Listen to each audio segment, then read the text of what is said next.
First of all, Amy, introduce yourself. Hello, I'm Amy. This is my first summit. I'm getting. Hi, Amy. I am the Senior Director of CRM at Roe Healthcare in New York City. We run a telehealth company that has 5 verticals, I believe, at this time. I should know that better offhand. But basically, we serve men, women, everybody from everything from personal sexual health conditions to allergies to fertility and mail-order pharmacy.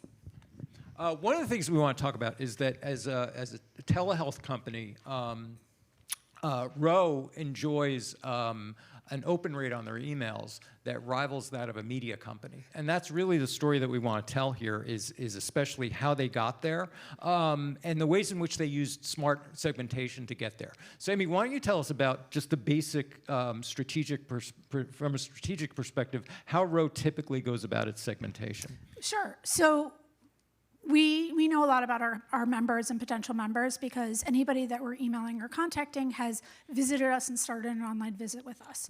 So typically we would mail out based on the condition that you were coming in to be treated with, maybe some demographics that we knew that you were in a certain area, maybe there was a high pollen count, maybe you're in an urban area, where maybe you were in a rural area that didn't have a lot of pharmacies nearby, but we were doing typical demographic segmentation. However, we ran into some roadblocks a couple of years ago. Not necessarily roadblocks, but they were more just like things that gave us pause, where we started to mail out deeper and deeper into our file, and we started to hit some deliverability roadblocks, some we were being monitored by some of our ISPs and our emails were being throttled in delivery. And it just gave us pause and we started to get a little bit nervous that if we wanted to grow as an organization and continuously mail safely into our file, we had to take a different approach to it. I forgot. We need to get you the clicker. Oh, it's okay. Because we have illustrations. Sure. So. Yeah, point it out. Okay. Big green button. So basically, I started at Roe about 2.5 years ago. Our deliverability was typically around 89%, which is still pretty strong for an e-commerce company. But that wasn't good enough for us. So we started to work very closely with our partners at Braze and start to dig into what the best practices were for both open rates, click-through rates, deliverability rates, and how it varied by the different ISPs. Mm-hmm. As you can see in the top graph, that's in the upper right-hand corner, our click-through rates have grown significantly over the past 4 years. We were typically 30% higher than other telehealth and telemedicine companies in the industry in 2019, and right now we're trending 512% above them in click-through rate. This is both through different email designs as well as content matching the expectations for what they're receiving.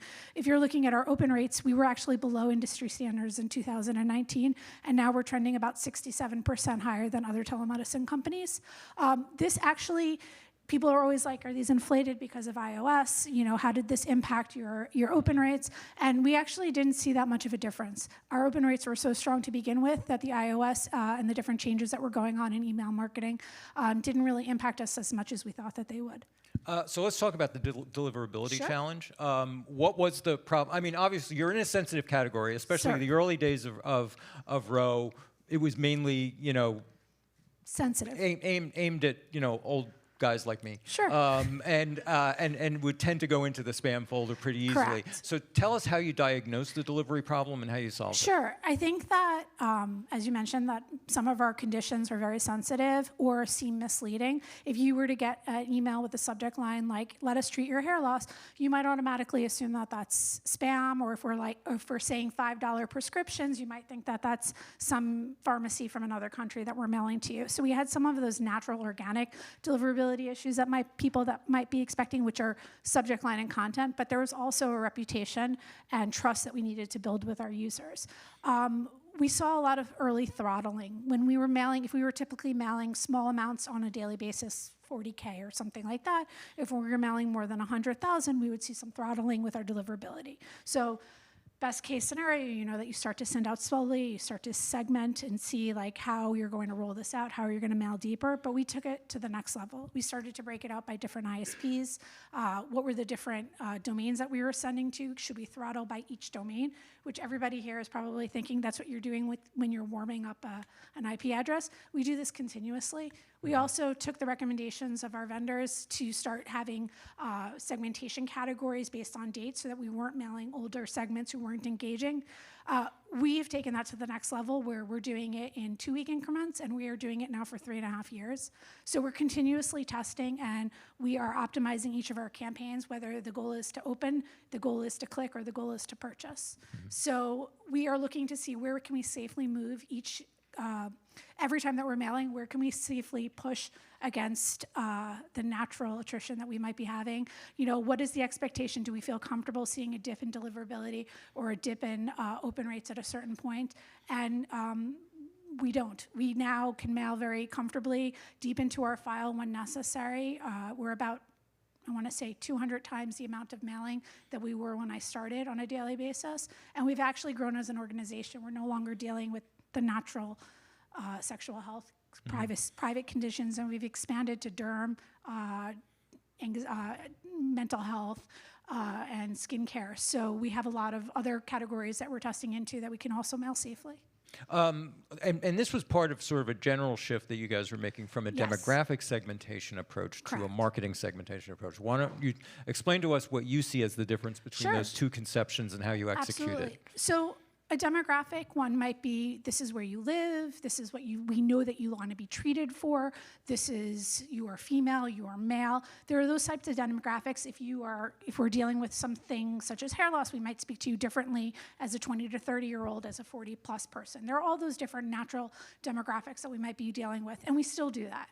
Where the added marketing segmentations come in is, when did you most recently engage with an email? When did you click last on an email? When did you open last an email? How many emails have you opened over the past few weeks? And what was the ratio of it? And we start to target differently based on that. We also are doing sunsetting, and we're trying to reactivate people as they get deeper into our funnel and they're not engaging. We treat leads different than we treat our members, and we have different strategic, ways that we reach out and re-engage with those members as well. So if you're talking about like a typical campaign having about 10 demographic marketing segments, you're going to have to layer onto it about 5 to 6 more marketing segments after you're being mailed.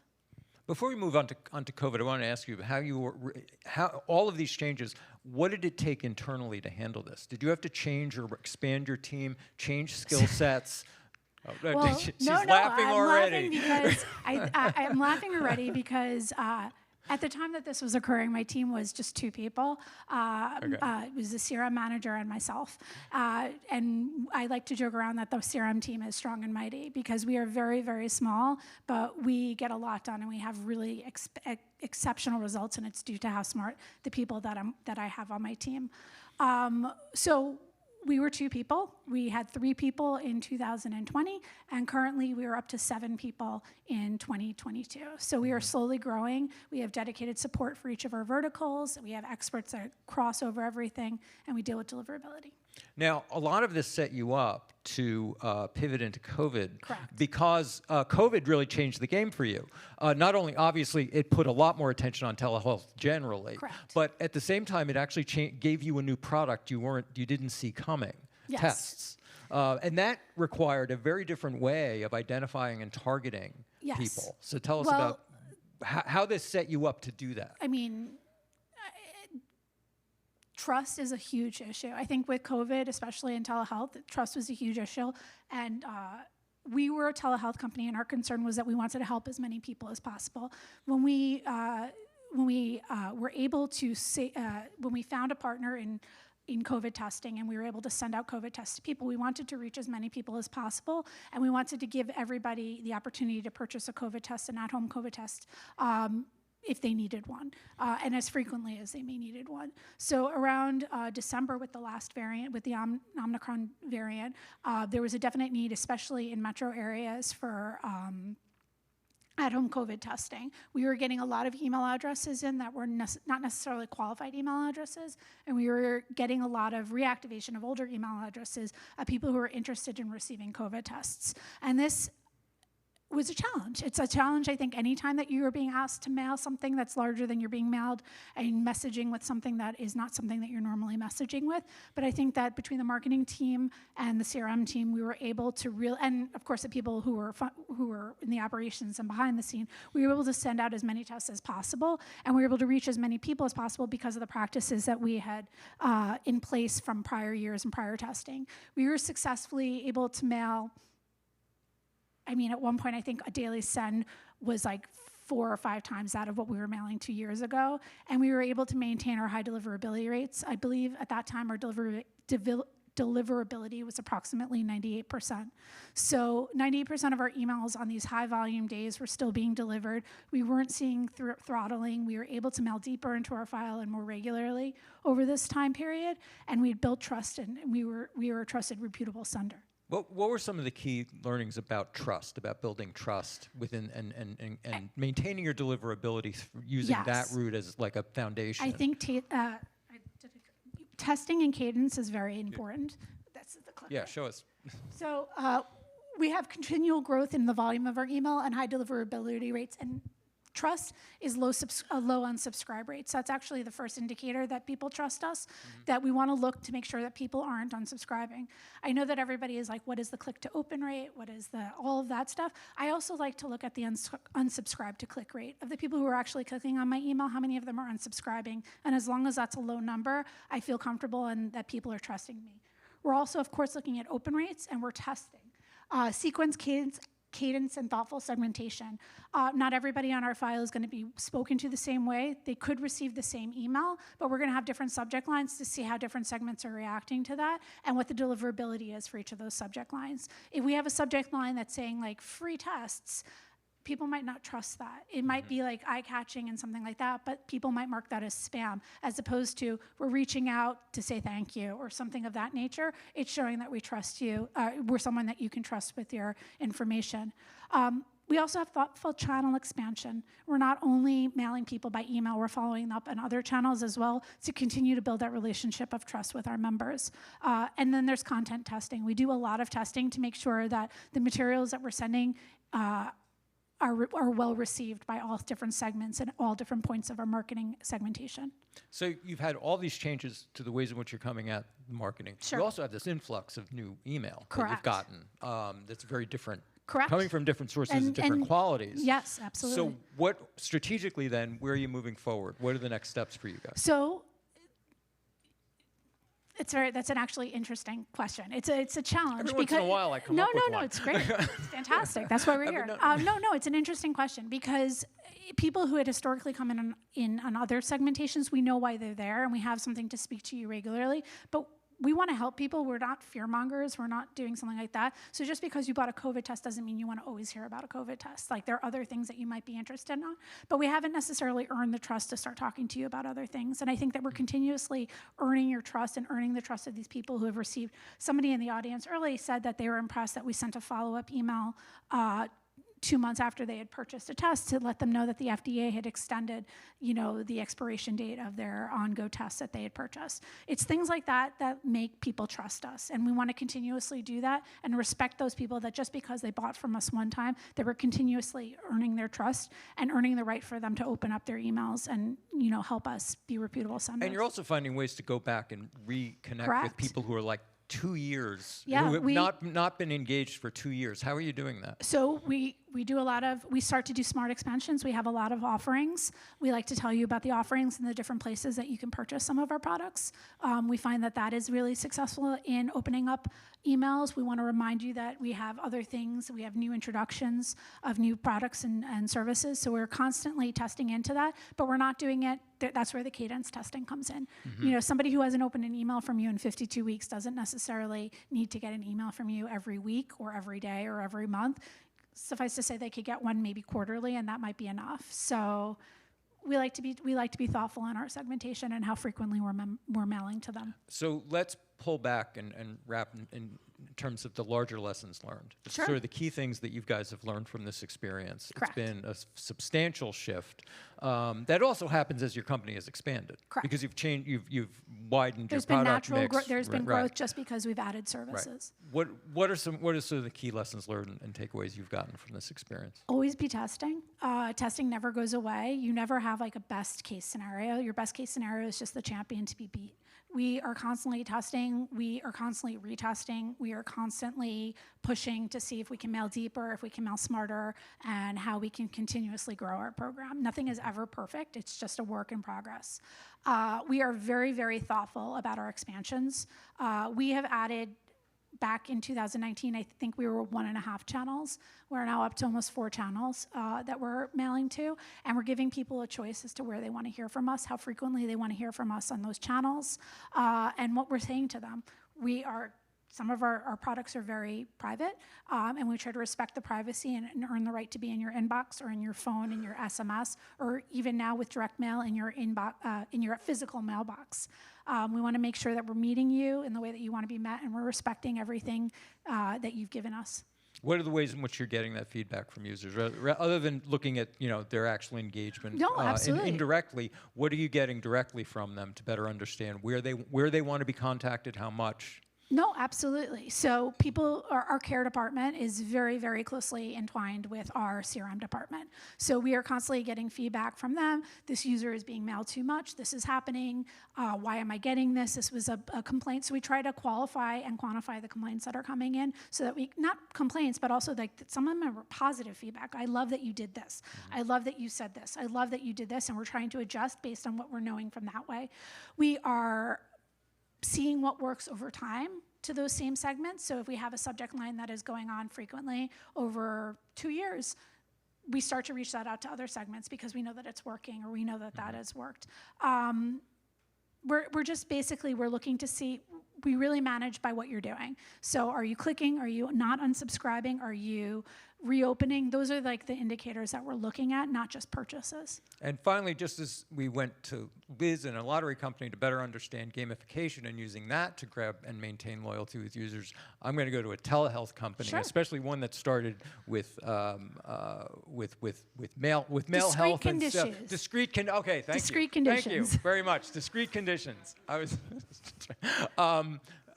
nobody can speak to deliverability better perhaps than you can. Sure. So give us the biggest takeaway in terms of advising others about improving and maintaining your deliverability. What is the real key takeaway? Honestly, I like to joke around on my team that I'm crazy, and that if you're joining my team, you have to be crazy or some level of crazy. So they're probably at home watching now, nodding their heads in agreement.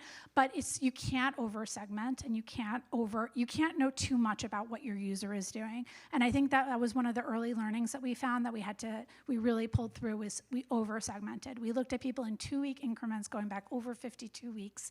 We were looking at what stage they were in the customer journey, and we were looking at it that way. And in some cases, we were also breaking it down on a condition level to see if there was a difference in behavior across conditions across our company. So as I mentioned, it was just the two of us at the time, and I must have driven her crazy at the time when we were over segmenting, and we were really managing to see like what the differences were and where the thresholds were for each of those areas.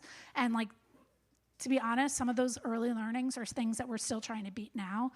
So we can comfortably say we can up to this point, we're going to get this kind of deliverability, this response rate, this kind of conversion, and this is exactly what's going to happen.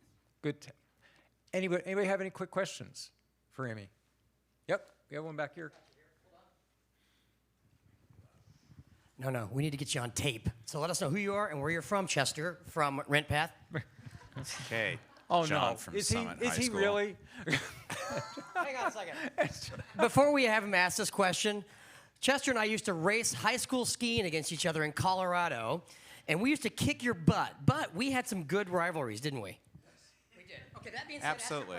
But to add to that, John was also in a stage performance of Oklahoma with my sister. I'll be singing later. All right, so apologies for all that. My name's Chester Bullock. I'm with RentPath. But my question is, since you are so susceptible to deliverability issues, you have to be very, very sensitive to that. have you outsourced most of your deliverability stuff? Have you hired internal? Like, what level of reliance do you have on either tools or personnel to maintain that? It's 95% internal at this point. Originally, we had a lot of old email addresses, so we worked with, I believe it was Verify or Validity at the time, where we cleaned up a bunch of older email addresses. But Braze is our CRM platform. We worked with their deliverability early on, and we meet with them regularly to talk about what best practices were and to monitor. But it's basically been internally what we've been doing. It's been the two of us driving it, and now our whole entire team follows it. I think we're going to go to roundtables because I think we're running late. Or do we have one more? We got one more. Okay, let's do one more. Hi. You mentioned your unsubscribe rates and how you follow those closely. I do that as well. I was just curious what unsubscribe rates you look for and what you consider low versus what might concern you. Sure. So we have benchmarks for every point in the customer journey and by conditions. So we know generally what to be looking for. Generally speaking, under 1% is a good unsubscribe rate. We actually look at like 0.5% to be an unsubscribe rate as like the medium, and where are we falling above or below that. So if we see certain spikes, those are things to watch for, and then trends to monitor. Great, thanks. Got time for one more? Yeah, let's do it. Yep. Brian Chatwin from Targeted Victory. I'm curious about what you said earlier about subject lines and content. You know, I imagine you're a white hat firm, but there's a lot of black hat firms that sell bogus face creams and stuff like that. Sure. So how do you differentiate your stuff versus their stuff with the ESPs and ISPs and that sort of thing? Sure. So that's why it was really important for our sender reputation to be built up and to be so strong, because of that very reason. We don't necessarily, there's a lot of privacy issues, there's a lot of HIPAA compliance, and there's just a lot of things that we need to look for when we're sending out emails, and we do maintain all of that, but we take it to the next level. We don't usually call out prescriptions or the types of prescriptions in our subject line. We call out the services that we offer, because we don't develop our own, that's not the right word. We're telehealth, we're telemedicine. We're trying to treat people, we're trying to offer services to people. So it's about what you're looking for help with. How can we help you? And what are the services that we can offer you? If you're looking for a specific drug, that's kind of like that's not necessarily what we offer. You know, we're looking for the full treatment. We're looking to help the patient. So we tend to like shy away from calling those out in subject lines. Subject lines are about the services, how we can help you, if there's a discount.